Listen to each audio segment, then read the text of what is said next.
Bueno, muy bien. En esta conferencia gratuita, el día de hoy tenemos a la psicóloga Bárbara Cerda Vega, quien nos viene a presentar una conferencia respecto a lo que son los signos y síntomas de los trastornos de la conducta alimentaria de atención temprana en adolescentes. Bárbara es docente del Instituto Grupo Palermo Chile, docente de algunos de los programas de diplomado que tenemos nosotros, conferencista nacional e internacional también, y recientemente ha realizado la compaginación y la publicación de un libro que se llama Vida Pesada, ¿por qué Luan ha dejado de comer?, asociado a los trastornos de la conducta alimentaria como psicoeducación, un material disponible a través de nuestra página web grupopalermo.cl, donde puedes adquirir este material bibliográfico.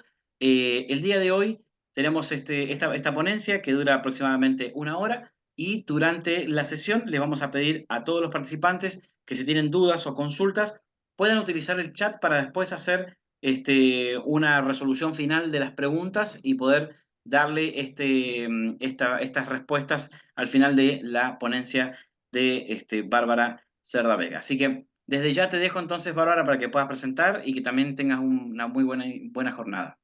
Ya, pues muchas gracias. Sí, para que aprovechemos el tiempo, ya que es cortito, ¿cierto? Correcto. Ya.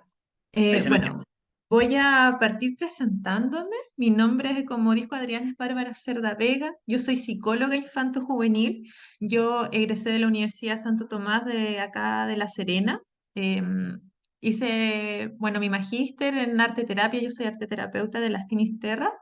También tengo mi diplomado en trastornos de la conducta alimentaria y trabajé un año en atención secundaria en un CESAM acá en Punta Mira, en la región de Coquimbo. Trabajé 4 años y medio en un hospital de día de la cuarta región, el único hospital de día que hay, y llevo 6 meses trabajando en el programa de trastorno de la conducta alimentaria del CDT de La Serena, lo cual me tiene muy contenta porque en realidad es uno de los primeros programas piloto a nivel hospitalario en el país que está enfocado 100% en tratamientos basados en evidencia para adolescentes que tienen patologías alimentarias, ¿ya?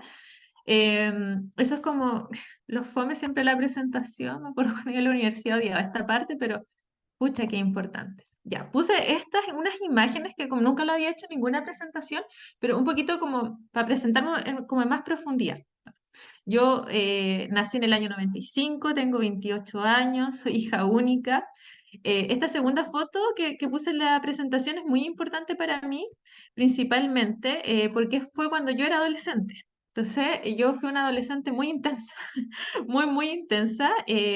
Siempre me dediqué a escribir. Y en aquellos años como que escribir me hacía sentir siempre como bien incomprendida. Siempre fui buena para el dibujo y para la escritura. Y la fotografía es bien importante para mí porque salgo con un profesor que en paz descanse, que él siempre me decía que yo tenía que ser escritora, que yo tenía que ser escritora. Y lo puse en esta presentación porque hoy día lo que les vengo a hablar sobre trastorno alimentario lo vengo a presentar solamente con ilustraciones de mi libro, ¿ya? Obviamente no puedo spoilear el libro completo, pero sí para que ustedes conozcan un poquito como el interior y cómo a lo mejor esto les podría servir en sus procesos terapéuticos, que es un libro que incluso yo también lo uso en mis procesos con mis propias niñas.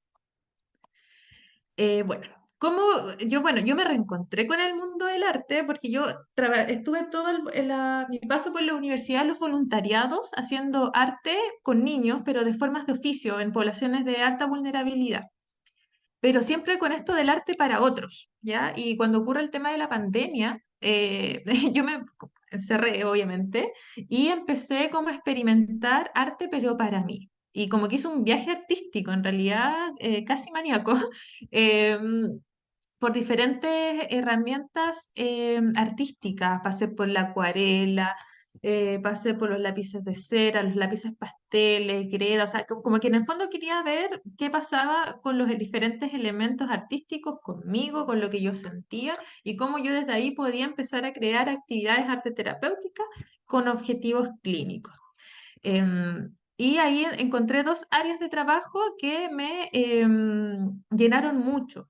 Una es el arte del collage análogo. Yo trabajo mucho a través de las imágenes. He hecho cursos sobre el tema que pasa a nivel del inconsciente con la proyección de las imágenes y la conexión que tenemos con ellas. Y el segundo es que yo cuando iba a ver a las niñas a pediatría, cuando estaban hospitalizadas por anorexia nerviosa, yo les contaba una historia. Y un día le conté esta historia a mi pareja y él me dijo, oye, esa historia es muy buena, deberías escribirla. Entonces yo le dije, sí, algún día lo voy a hacer. Y un día me regala un set de acuarela y un blog y lo dibujé.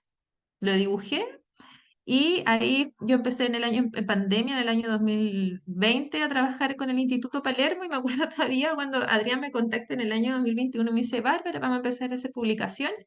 ¿Tienes algo que publicar? Y yo le dije, mira, es como que un libro no, porque con 28 años no es mucho lo que tengo que contar, pero tengo un cuento. Le dije, no sé si te sirve, te sirve. Me dijo, ya, mándame la propuesta y el libro se hizo materia. Y en septiembre de este año tuvimos el lanzamiento. Ahí salgo con Javiera, que es muy importante para mí porque ella, bueno, con la obra, no les puedo spoilear el libro, pero con la obra que ella hizo se inspira la creación del libro. Y bueno, ella estuvo invitada al lanzamiento y fue como muy, muy, muy emocionante. ¿Ya? Entonces, ¿qué vamos a hablar un poquito hoy día de los trastornos de la conducta alimentaria? Los trastornos de la conducta alimentaria es un conjunto de enfermedades psicosomáticas que el DSM las clasifica como patologías que comparten criterios entre sí, que se relacionan a la relación con la alimentación determinada por la imagen corporal. ¿Ya? Hay teorías que nos plantean que estas enfermedades son sumamente diferentes, que una no tiene ninguna relación con la otra, que una niña con anorexia es muy distinta a una niña con bulimia, pero en lo personal, en la formación que he estado haciendo en los últimos meses y principalmente en mi trabajo en el CDT, me ha permitido entender que en realidad el continuo sobre las enfermedades son muy parecidas. Es muy probable que cuando nosotros tengamos una paciente con un TCA termine migrando a otra, a otro TCA, más que llegue incluso a la misma recuperación. ¿Qué características clínicas tenemos que saber sobre los trastornos alimentarios, que son enfermedades silenciosas? Nosotros cuando diagnostiquemos un TCA, lo más probable es que esta patología se viene incubando por lo menos hace 2 o 3 años antes en la vida de nuestro adolescente, ¿ya? Seguramente nosotros vimos la patología cuando esta estalló en el cuerpo, cuando es predecible, cuando la familia ve que la niña está muy delgada, cuando la pilla vomitando o cuando la ve comiendo escondida. Pero después cuando nosotros hacemos el historial clínico nos damos cuenta que esta enfermedad la venía acompañando hace mucho antes. Otra de las características clínicas y que generan alto nivel de complejidad en el tratamiento es que son enfermedades que generan mucha ambivalencia. Las niñas no se quieren recuperar porque para ellas recuperarse significa la creencia de que van a engordar, ¿cierto? Que nosotros les vamos a quitar el control sobre cómo se ve. La segunda característica que dificulta mucho un tratamiento es que hay una dificultad para problematizar la enfermedad. Las niñas creen siempre que estamos exagerando. O hay una dificultad para externalizar la enfermedad. Las niñas piensan que estas creencias sobre la delgadez no son una patología, es parte de sus características como personales, de las creencias y prejuicios que ellas tienen. Entonces, estos pensamientos que configuran la enfermedad para ellas solamente significan que son así, pues, son así. Y otra de las características clínicas que también complejizan los procesos psicoterapéuticos es que son pacientes altamente herméticas, bien resistentes a los vínculos y que es muy fácil que un comentario fuera de lugar por parte de nosotros tense el vínculo con ella. Porque como son niñas que están hiperalerta, con mucho temor a ser criticadas, es muy fácil que nosotros hagamos ciertos comentarios que ellas se queden con la idea que las juzgamos, que las tratamos mal, que no las comprendimos y ya no quieran terapiarse más con nosotros. Entonces, son un desafío clínico bien importante para los que nos dedicamos a esta área y los que se quieren empezar a dedicar, ¿cierto? Bueno, y la última de las características que tienen habitualmente su inicio en la pubertad, cada año a más temprana edad, pero también es importante comprender que, que también puede haber estadios de enfermedad en mujeres adultas, sobre todo en mujeres que están posterior a la menopausia. Hay muchas mujeres que tienen temas alimentarios posterior al inicio de su menopausia, principalmente con la idea de hacer como dietas para verse más jóvenes. Y en eso también se pueden atrapar en las conductas de los trastornos alimentarios. Y otro estadio, más que un inicio, sino como que se tienden a reactivar los TCA, es cuando las chicas que tuvieron TCA en su adolescencia quedan embarazadas, ¿ya? ¿Cómo lo podemos ver? Mujeres que están como muy fijadas ante la idea de solamente subir el peso acorde al tamaño del bebé, y mujeres que, por ejemplo, tienen conductas compensatorias, que también puede ser, por ejemplo, el amamantar mucho al bebé por la creencia, bueno, que no es una creencia, que es real, que tienden a bajar de peso con la leche cuando dan de mamar. Entonces, los TCA en mujeres embarazadas también es una población de tratamiento en adultas que igual hay que tenerle mucho ojo. Yo en lo personal no voy a hablar de eso hoy porque yo estoy especializada en infanto juvenil, pero igual como para que lo tengamos presente. O sea, los TCA no solamente están en la adolescencia. Eh, que los tratamientos se vuelvan crónicos o sea, que la enfermedad se vuelva crónica es muy habitual, pero tenemos que entender qué es crónico, porque en el fondo la paciente sí a lo mejor como anoréctica, delgadísima, no es algo que nos vamos a topar necesariamente en la adultez, pero sí en una adulta que siempre está preocupada por su peso, esta adulta que siempre está a dieta, que ha probado medicamentos, que ha probado cirugía, etcétera, y continúa con la disconformidad sobre su imagen corporal y su peso, ¿ya? Obviamente, al crecer hay cierto mejor pronóstico porque la adulta se empieza a preocupar de otras áreas de la vida, por ejemplo, la universidad, la maternidad, el hogar, y no tiene el hiperfoco de solamente la alimentación como lo tiene el adolescente, que su vida se basa en eso. Pero eso no quiere decir que no hay sintomatología residual que sí afecta, como en el fondo, cómo se envuelve socialmente. ¿Ya? Entonces, yo creo que aquí hay una parte, como no el libro, la presentación como del libro, con esta pregunta que es como, en el fondo, lo que yo me topo todos los días con las familias. ¿Puede haber algo más desesperante que un hijo deje de comer? Los papás, en el fondo, enloquecen ante esto. O sea, tengo una niña que la van a hospitalizar, tengo una niña que vomita todos los días, que no está comiendo, que se ejercita todo el día, que me dice incluso que prefiere morir antes que estar gorda y no come. ¿Cómo la hago comer, Bárbara? Le meto la cuchara en la boca obligada, le quito todo, genera una desesperación familiar tremenda, ¿cierto? Y más porque, ¿en qué estoy fallando? Aparece la culpa en los padres y eso obviamente que dificulta todo el proceso terapéutico.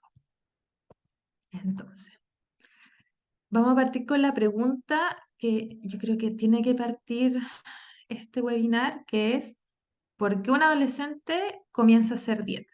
¿Cierto? ¿Por qué? Bueno, todos los trastornos alimentarios inician con una dieta. Ya eso es lo primero que tenemos que saber. ¿Y cuál es la dieta? Es esta creencia de que si yo cambio mi alimentación voy a alcanzar un peso que me va a permitir sentirme conforme con mi imagen corporal. ¿Por qué empieza una dieta un adolescente? Tiene un sinnúmero de razones, pero siempre llega al mismo punto. Una experiencia vital que la hace cuestionarse em, qué tan satisfecho está con su cuerpo, ¿ya? Las experiencias son múltiples: bullying, familiares que critican, términos de relaciones, hasta cosas mucho más graves como relacionadas a abusos sexuales. Las más habituales tienen relación con que una figura importante a nivel familiar criticó su cuerpo y eso le generó un cuestionamiento en cuanto a su valía personal. Particularmente en el libro de Luan, Luan es pesada en el colegio, una práctica que yo detesto que hacen los colegios, no sé cuánto los harán hasta el día de hoy, pero que es pesar a los niños en público, ¿cierto? Cuando se junta todo tu curso y todos están atentos a cuánto pesa. Bueno, de diferentes maneras, ese día es muy complejo para muchos adolescentes. Tenemos el extremo de los niños que pesan más, que tienen peso alto, sobrepeso, que se les va a cuestionar y les va a marcar como el que pesa más dentro del curso. Pero también hay un grupo de niñas que a lo mejor son más invisibles, que el pesar menos sí es algo muy importante. Y el dejar de pesar lo que pensaban antes sí les afecta emocional y psicológicamente. Entonces, ¿qué es importante? Que están los modelos de primera línea de intervención, que son los que tienen mayor validez científica, que son el FBT, que es la terapia basada en la familia, el CBT, que es el modelo cognitivo-conductual mejorado para trastorno alimentario, y el mantra, que es para trastorno, o sea, para trastorno restrictivo, anorexia nerviosa, que plantean el tratamiento desde diferentes áreas. Unos que dicen tenemos que buscar el origen de la enfermedad, otros dicen tenemos que interrumpir la conducta, otros dicen tenemos que empoderar a la familia. Independiente del modelo, si ustedes me preguntan mi opinión clínica, yo creo que siempre es importante llegar a ese hito del desarrollo de la niña de cuando se propuso iniciar una dieta. Y también entender qué era lo que pensaba que iba a ocurrir cuando alcanzara el peso que se propuso. ¿Ya? Considero que son puntos que yo no los dejaría pasar en un tratamiento.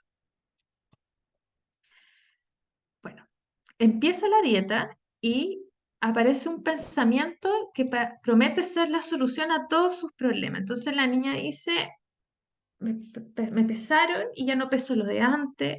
El niño que me gusta le gusta a otra niña. Mi mamá me dijo que estaba más gordita. Mi abuelita me dijo que tenía las piernas muy grandes. O sea, el hito puede haber sido distinto, pero aparece en su idea la creencia, algo que se llama la solución anoréxica. La solución anoréxica es un pensamiento que es aplicable para todos los TCA, ya no solo estoy hablando de anorexia, pero así se llama el concepto, que es la creencia de que esta dieta me va a cambiar la vida, pero me va a cambiar la vida de forma súper irracional, porque yo también empiezo a creer que toda mi vida va a mejorar si yo bajo de peso. Porque si yo bajo de peso, yo me voy a querer, y si yo me quiero, voy a ser más popular, y si yo soy más popular, voy a tener más amigos, y si tengo más amigos, voy a tener un pololo, y si tengo un pololo, esto, y la niña empieza a asociar que toda la vida va a mejorar en la medida que ella adelgace, ¿cierto? Entonces hay una promesa incumplida en relación al trastorno alimentario. Entonces este pensamiento está todo el día acá, o sea, depende de ti que tú logres ser feliz, que tú alcanzas esto y la felicidad está cumplida. Pero ese pensamiento se transforma en una idea. Y esta idea es el planificar. ¿Cómo empiezo a que mi familia no se dé cuenta que estoy comiendo? ¿Cómo empiezo a ocultar mi peso? Me empiezo a colocar polerones anchos, le digo a mi mamá que estoy enferma, que ya desayuné, que voy a desayunar en el colegio, entonces la niña empieza a armar, a armar ideas para que la familia no se dé cuenta que está bajando de peso, ¿ya? Pero en esta idea se empieza a atrapar cada vez más, se empieza a atrapar porque en el fondo, cada vez que baja de peso, su insatisfacción continúa, continúa creyendo que falta un poquito más para sentirse mejor, ¿ya? Pero se empieza a chequear las muñecas, se empieza a comparar con gente en redes sociales, se compara con las compañeras y la vida obviamente se empieza a transformar en un infierno, porque está todo el día pensando en comida. Y obviamente como se está intentando restringir, lo único que piensa el cerebro hambriento es en comida. Entonces aparece todo el día el deseo de comer. Y justo en ese punto, cuando logra cierto nivel de restricción, es donde aparece en el fondo el desarrollo de cada una de las patologías, porque es como que toda niña que empieza una dieta y empieza a restringir ya tiene un trastorno alimentario. Pero ahora, cómo cada una toma el camino de un trastorno por atracón, de una bulimia nerviosa, de una anorexia, depende en cómo sostiene esta famosa dieta. La niña con anorexia la puede sostener por sobre cualquier cosa que pase en su vida. La niña se restringe, no come, no come, no come y no come nada. O sea, nunca es nada, pero nada de lo que tiene prohibido comer. La niña con bulimia se pone ansiosa, no lo logra controlar y le da el atracón. Y después del atracón le da la culpa y cuando le da la culpa tiene una conducta compensatoria, que puede ser purgativa o no purgativa.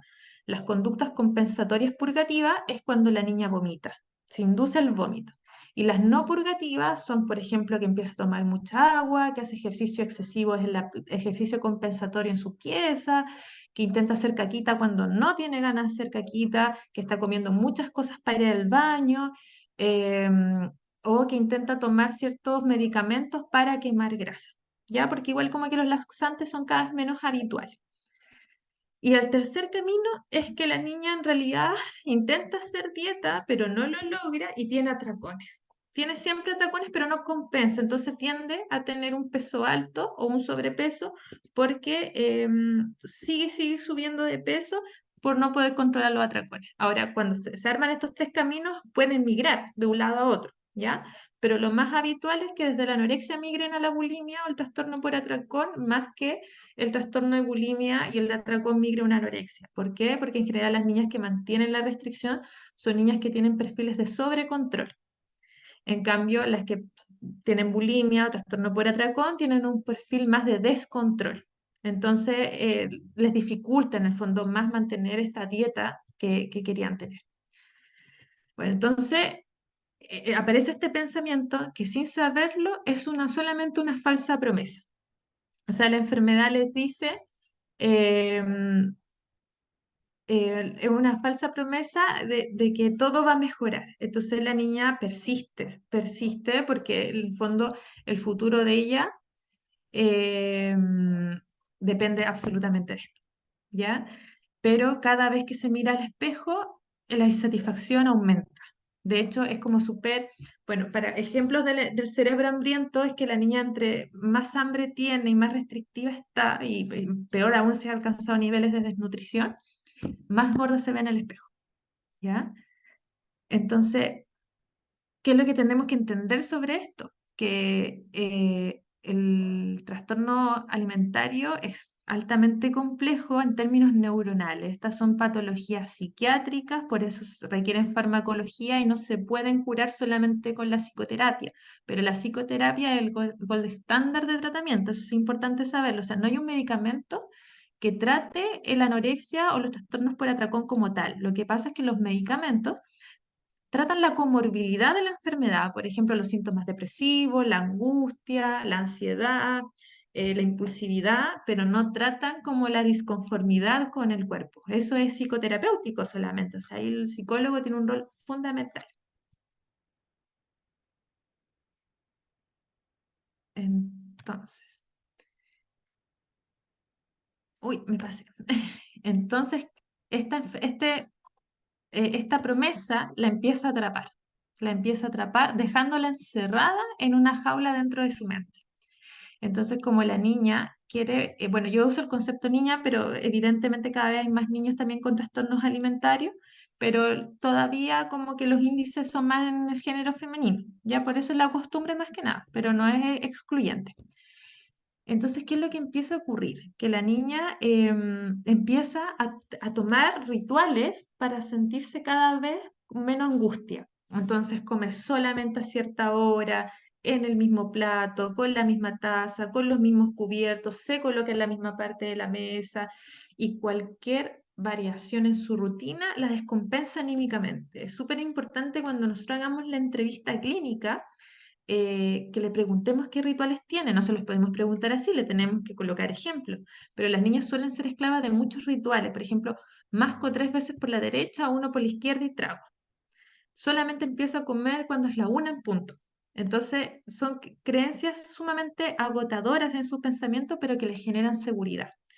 Son bien parecidos en algunos aspectos los pensamientos obsesivos en el sentido que ellas saben que es algo bien irreal lo que están pensando, pero admiten que les generan tranquilidad y no lo pueden dejar de hacer. Pero obviamente no cumplen todos los criterios clínicos como para que hablemos como que tienen obsesión y compulsiones siempre. Pero sí tenemos que saber que los trastornos obsesivos compulsivos tienen alto nivel de comorbilidad con pacientes con TCA. ¿Ya? Entonces está todo el día calculando, está todo el día pensando, está todo el día monitoreando em, lo que en el fondo le está disgustando sobre su imagen corporal. Al final voy como igual rapidito para que me queden minutos para leer sus preguntas ya, porque si las voy leyendo pierdo el hilo de la presentación, pero ahí las van dejando y yo las voy a ir respondiendo.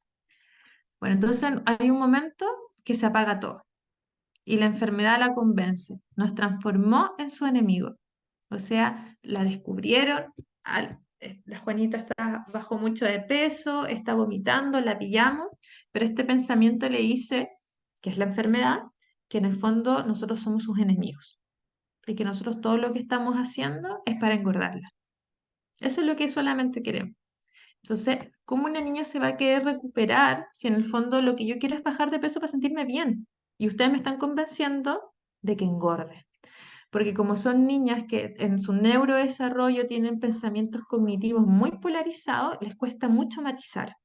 Entonces, o eres flaca o eres gorda, o eres buena hija o eres mala, o eres buena amiga o eres mala amiga. Les cuesta mucho encontrar esta zona media, que es donde en el fondo se desarrolla la vida.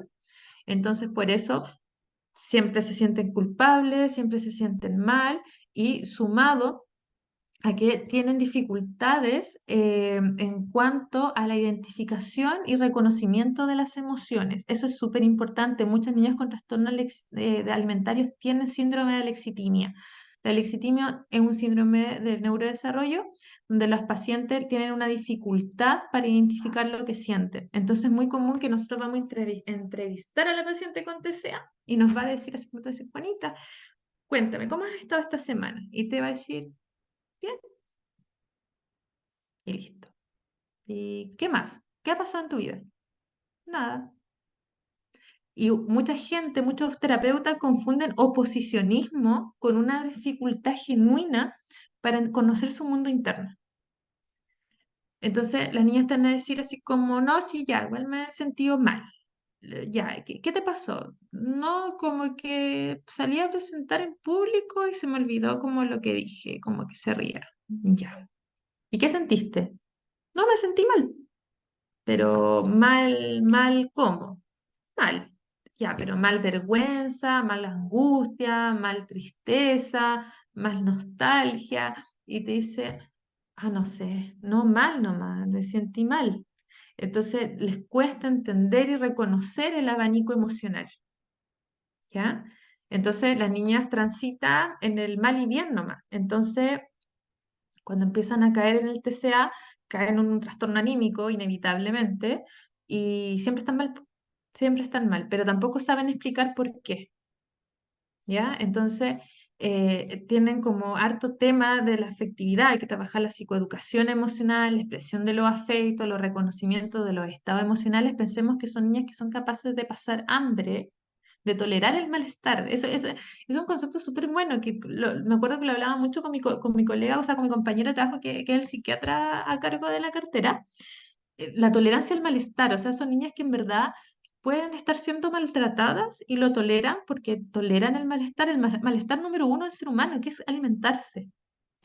El ser humano se alimenta y respira, es como que lo hicieras por placer, aguantarte la respiración. Entonces son niñas que pueden tolerar maltrato, bullying, acoso, una serie de cosas solamente porque o no piensan que es lo suficientemente grave, o porque no saben cómo explicar lo que sienten, o porque en realidad, como tienen dificultad en su autoestima, igual está esta sensación de que tienen que tolerar esas cosas para que la gente permanezca con ellas. ¿Ya? Bueno, entonces este pensamiento nubla todo, oscurece todo en el pensamiento de las niñas y no ven absolutamente nada. Entonces, nos vamos a preguntar cuál es el rol del psicólogo, ¿cierto? Y hacer eso, pero qué vergüenza. ¿Cuál es el rol del psicólogo? Bueno, el rol de nosotros, el número uno, es el psicoeducativo. Nosotros tenemos que, o sea, si nosotros estamos viendo por diferentes razones TCA, tenemos que formarnos en esto, no digo diplomados, magíster, pero sí tenemos que saber lo que le tenemos que explicar a la familia. Entonces, ¿cómo estructurar un tratamiento básico? Psicoeducación. Segundo, una buena entrevista clínica y entrega de responsabilidades de los cuidados a la familia. Elegir las estrategias desde algún modelo de intervención que tenga validez para trastornos alimentarios y trabajar la prevención de recaídas. Esos son los ejes centrales. Puntos importantes que no se nos pueden ir en una psicoeducación. Bueno, primero obviamente explicar qué son los TCA, por qué se producen, con qué frecuencia están en el índice de la población, pero aquí viene lo más importante, consecuencias de no recibir un tratamiento y acciones en el hogar que son como acciones mínimas. Por ejemplo, que la paciente tiene que tener al menos 4 alimentaciones diarias que deben ser orientadas por un profesional de la nutrición, ya sea nutricionista o nutriólogo certificado en conocimientos de TCA. Ya, por favor, no los tenemos que, todos los que trabajemos acá tenemos que tener una nutri o un nutriólogo que sepamos que no es, creo que se llama como peso centrista, que en el fondo como que dan estas rutinas como de conteo de calorías, porque en realidad no le va a hacer bien a nuestra paciente, que tiene que saber que el abanico de opciones es importante para que las familias puedan negociar la alimentación con ella y para que en el fondo no se nos vuelvan más obsesivas de lo que son.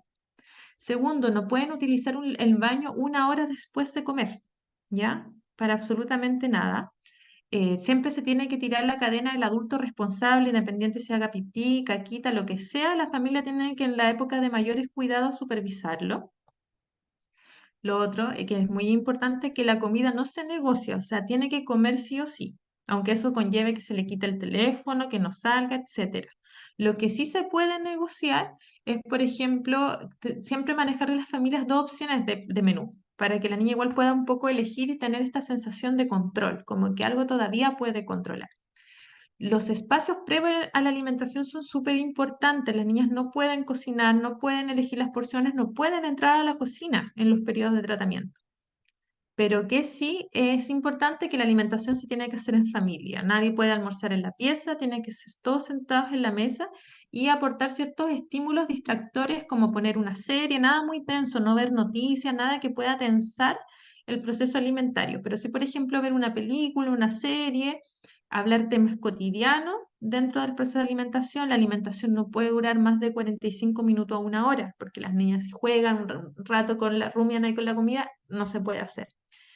Y posterior a la alimentación, realizar actividades como distractoras. Por ejemplo, yo trabajo mucho con las niñas que hagan pulsera, hagan llaveros, pero en el fondo hacer algún tipo de actividad que las desconecte un poquito post alimentación para evitar los vómitos o las purgas. Vómitos, purgas es lo mismo. Pero cualquier conducta compensatoria, ¿ya? Eso es súper importante. Ahora, tu, tu, tu, tu.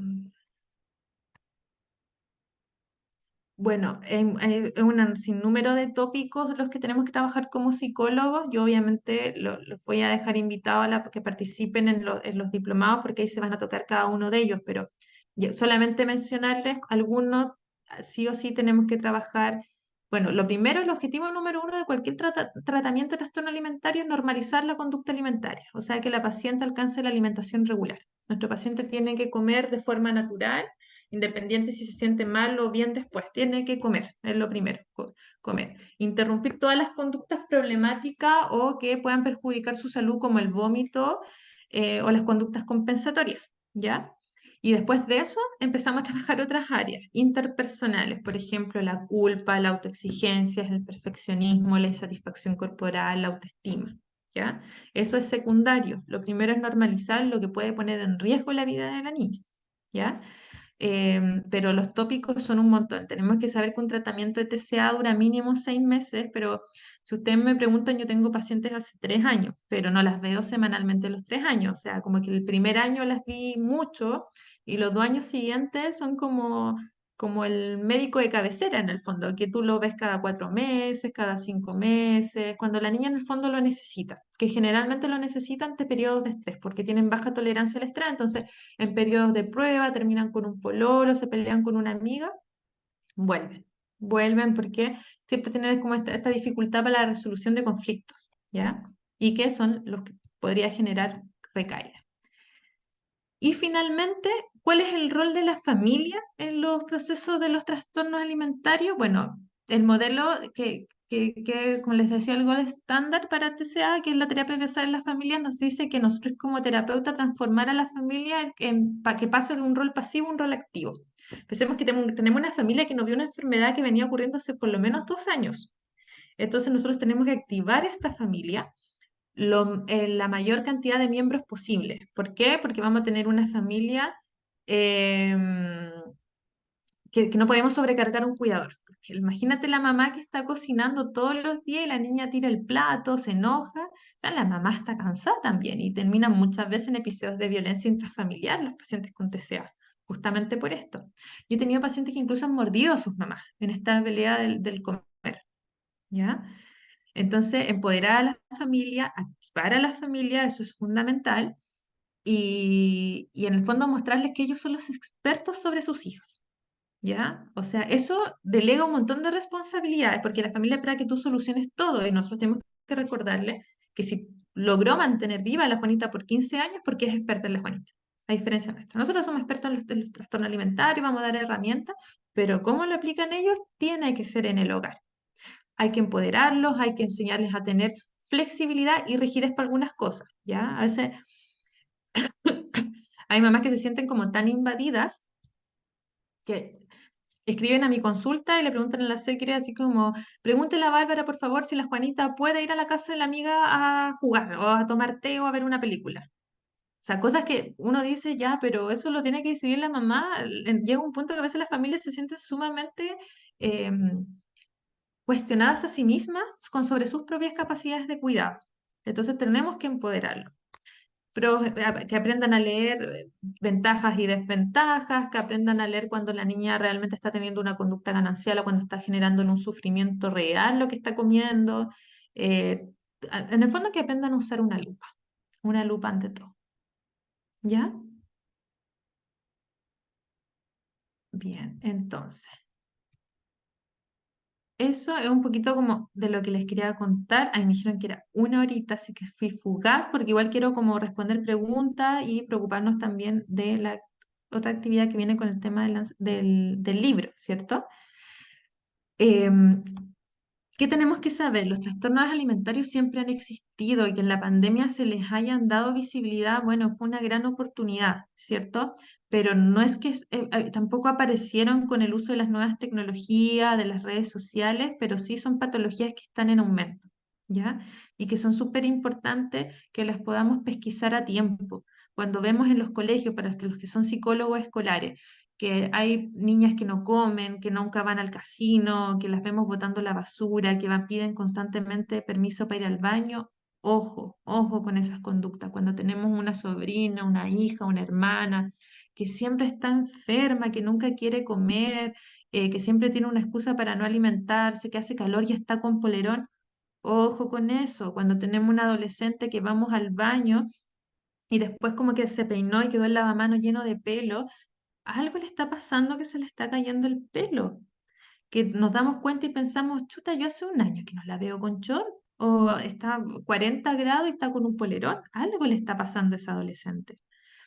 Estas son fechas desde septiembre en adelante de alto riesgo para pacientes con trastorno alimentario. Ya vienen fechas en las adolescentes que son sumamente estresantes.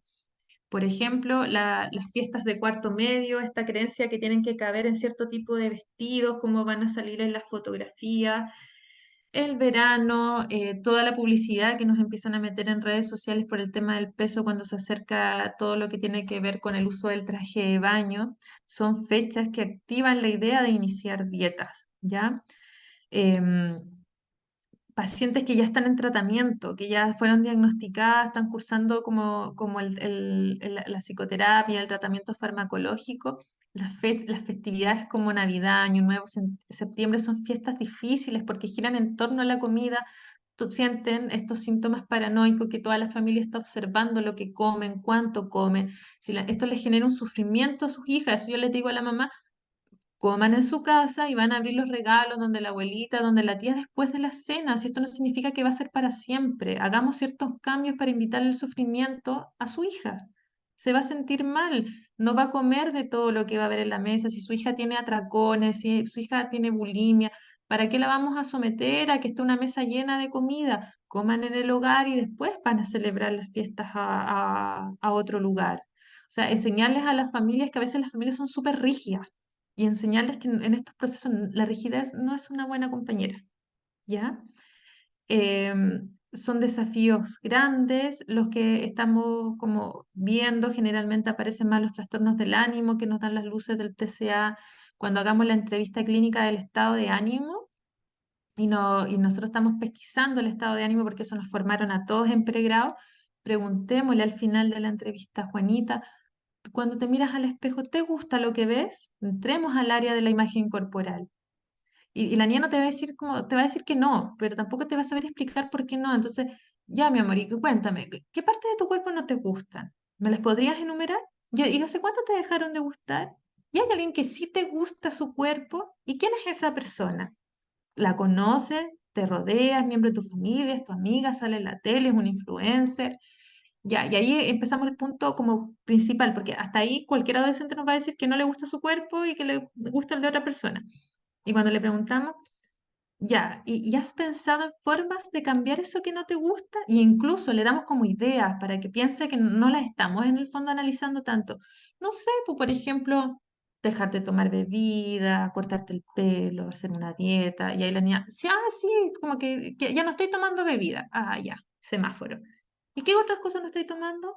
No, también saqué el pan. Ah, ¿ya sé cuánto lo sacaste? ¿Y por qué lo sacaste? ¿Ya has notado algún cambio desde que lo hiciste? Y en el fondo mostrar este sentido de genuina curiosidad, más como de la entrevista, que la niña se da cuenta que quiere saber que está haciendo dieta y que no está dispuesta a confesarlo, ¿ya? Entonces que esas preguntas que giran en torno a cómo ella se ve en el espejo, no las dejemos pasar, porque em, que nos muestran hoy día las investigaciones en cuanto a los tratamientos en, creo que dejé grabar, no dejé grabar, de los tratamientos en salud, es que somos los profesionales de la salud los que no estamos pesquisando a tiempo. ¿Y por qué no estamos pesquisando a tiempo? Porque la mayoría de los profesionales de salud se mueven por el estigma por peso, o sea, asocian enfermedad a el pesaje. Entonces piensan que la anorexia tiene que ser una niña suficientemente delgada y las niñas que tienen atracón o bulima tienen que tener sobrepeso. Nada de esto es diagnosticable exclusivamente por el peso. Pensemos que la anorexia nerviosa existe, la anorexia nerviosa típica, que es la niña que está restrictiva, pero puede tener una obesidad, pero está restrictiva y en 6 meses más la vamos a tener hospitalizada. O sea, existen, ¿no? Es súper importante como irnos nutriendo, irnos especializando. Es un mundo el tema de los trastornos alimentarios. Em, y bueno, lo que le quería como comentar como a modo de cierre es que este libro apunta a esto, una herramienta para nosotros como psicólogos para trabajar con las niñas, para explicarles esto, porque ellas no lo saben y ellas no lo entienden, y las familias tampoco. Y la idea es que las imágenes, los colores, porque la función de los colores en el libro igual es importante, em, sea algo psicoeducativo. Y tiene una actividad final que nos va a permitir un poquito hacer un clic cognitivo en la niña, que es una herramienta importantísima para los tratamientos, ¿ya? Eso, no sé, Adrián, si estás por ahí. Sí, estoy. ¿Quieres que veamos las consultas que Pregunta. tenemos acá en el chat? Sí, voy a empezar a preguntar. A ver. Bueno, dale. Yo mientras, en esta pausita que hacemos acá, Ujú, les voy a enviar al chat el link de asistencia para que puedan firmar solamente una vez. ok.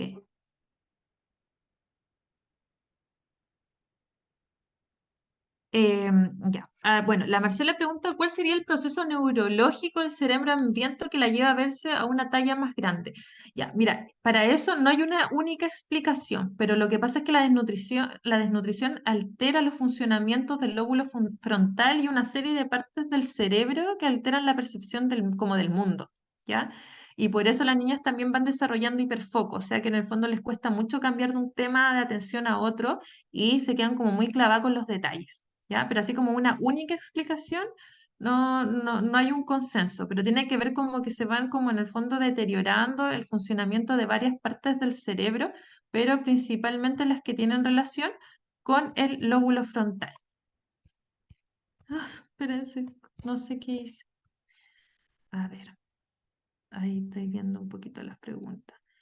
¿Cómo se trabaja la autoestima dentro de la terapia mientras se enfoca en la recuperación de otros ámbitos? Yo creo que lo más importante es como fijar un tratamiento con objetivos y pasos, porque si no nos vamos a perder como en la línea terapéutica si empiezo a tocar diferentes tópicos sesión a sesión. Entonces, como yo les planteé, lo primero es alcanzar la alimentación regular. ¿Ya? Nos preocupamos primero de la alimentación regular y después nos enfocamos en las áreas sobre la satisfacción corporal, porque en realidad ninguna niña que está haciendo algo que no quiere hacer se va a sentir bien con su autoestima. Entonces, igual es un trabajo como muy nulo al principio. ¿Cómo se aborda el TCA con la población neurodivergente TEA, comprendiendo la estructura neurológica? Ya, tremendo. Para mí, lejos las pacientes más complejas han sido las pacientes con anorexia y que son, que tienen diagnóstico de TEA. Es un mundo, yo creo que de hecho en la especialidad eso era un módulo entero distinto, pero que tiene harto que ver con el trabajo más concreto, menos simbólico y más apoyarse en la familia en cuanto al cambio de las rutinas. Pregunto como madre de adolescentes, sabiendo que los adolescentes son propensos a infringir las reglas y a hacer todo lo prohibido, ¿no es un poco contraproducente ser tan estricto? ¿Cómo se maneja esto para no tener un efecto contrario al esperado? O sea, las conductas de riesgo y oposicionistas siempre van a existir, por supuesto, pero en el fondo el trabajo principal es empoderar a las familias, ¿ya? Recordemos que parte igual de lo que nosotros le tenemos que plantear a las pacientes es que ellas siempre van a estar en un riesgo inminente de hospitalización. Eso no con ánimo de amenazarlas, sino que hay que planteárselo como sus derechos en salud, que ellas lo sepan, que ante cualquier conducta de riesgo un especialista las va a hospitalizar, porque son conductas, o sea, son trastornos de alto riesgo. No lo mencioné y es súper importante. Tienen que saber que siempre que consideren una pesquisa de TCA tiene que ser derivado a psiquiatra, ¿ya? Los TCA no se pueden tratar solamente con psicólogos. Conlleva farmacología y evaluación médica. Por último, o sea, no conozco ningún psiquiatra que no le dé medicamento a una paciente con TCA por la comorbilidad, siempre la van a dar, pero también porque el psiquiatra es médico y nos va a permitir ayuda con el chequeo de salud. Si nosotros vemos que una paciente puede estar teniendo un riesgo nutricional evidente, o sea, que lo vemos al ojo, lo importante es mandarla a urgencia. Yo por lo menos no atiendo cuando veo niñas muy delgadas que llegan a mi consulta.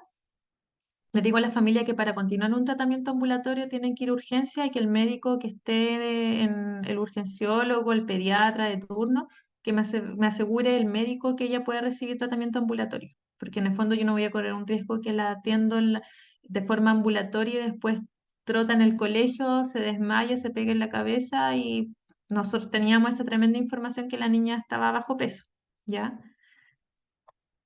Desde el punto de vista del trabajo multidisciplinario, ¿qué trabajo es pertinente realizar en conjunto con la escuela al momento de reconocer un trastorno alimenticio en un estudiante? ¿Cuál es el protocolo que se debe seguir? Bueno, recordemos que los niños tienen el derecho de que sus diagnósticos no se sepan en el ámbito escolar, pero sí es importante idealmente que los colegios paguen psicoeducaciones, ¿ya? Psicoeducaciones y idealmente supervisión cuando el niño se reintegre a clases, que haya algún tipo de TENS o inspector que pueda supervisar la alimentación. Pero inicialmente que mejor las familias vayan media jornada y que los niños se vayan a alimentar a la casa con el fin que la mamá pueda y el papá o la familia resguardar que la alimentación se está llevando a cabo.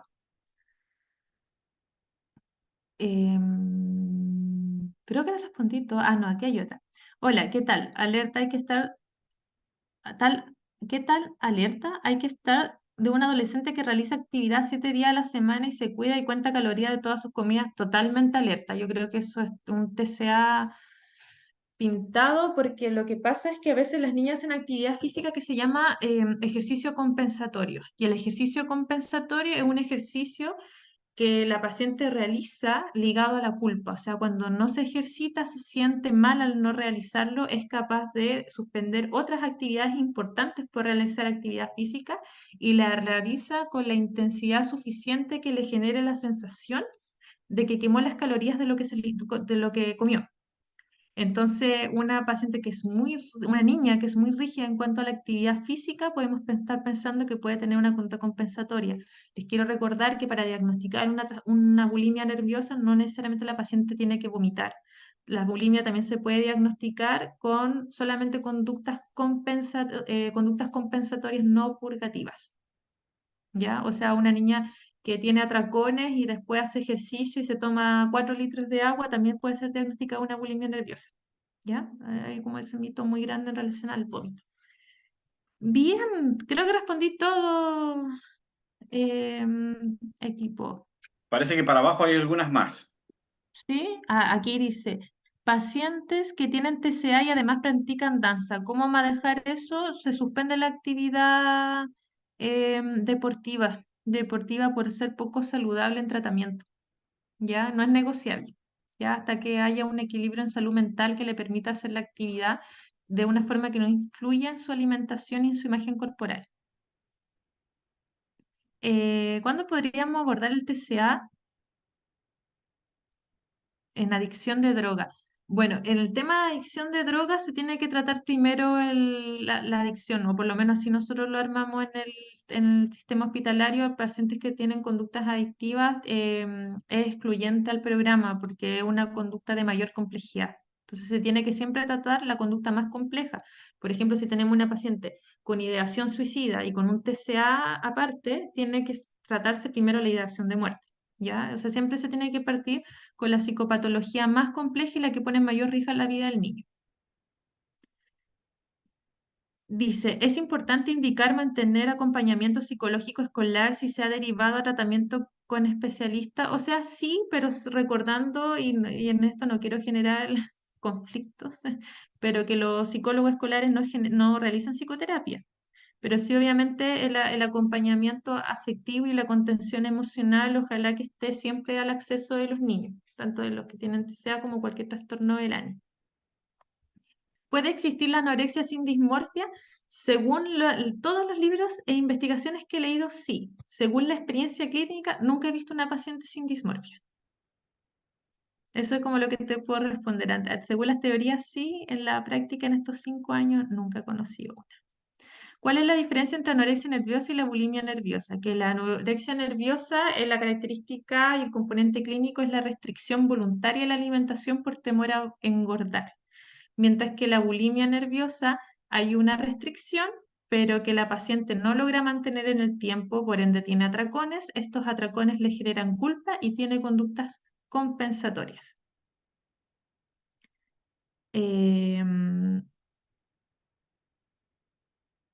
Dice, señalaste un estado emocional que se confundía al oposicionista desafiante.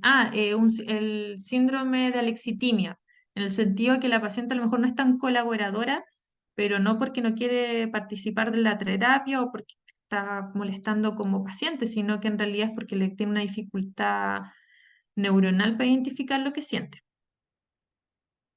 ¿Hay algún estudio sobre disautonomía y trastorno alimentario?